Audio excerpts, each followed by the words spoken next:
陈皮为芸香科植物干燥的果皮，从古至今人们用来养生的佳品。《本草纲目》这样记载：橘皮苦能泻，能燥心，能散温，能和，都说明了陈皮的好处。今天用5年的老陈皮泡一壶陈皮茶。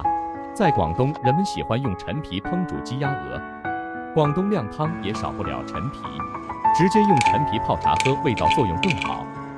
用开水冲洗一下，把陈皮表面灰尘杂质洗净，把洗陈皮的水倒掉。茶壶里重新加入开水，然后把茶壶放入炉灶慢煮。近日扬了坛咳不出来，找到了一个老物件酒精炉，倒入了酒精蜡，把它点燃。于是又找来了一点老陈皮，准备熬一壶老陈皮茶喝。随着燃烧的火焰升高，陈皮茶开始沸腾起来。陈皮茶沸腾起来后，空气中飘散着香味，陈皮独具的果香味扑鼻，陈皮茶的色泽也变得金黄。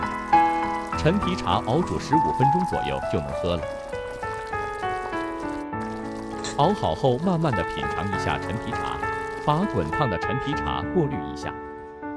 《本草纲目》这样记载陈皮的：苦能泻，能燥心，能散温，能和。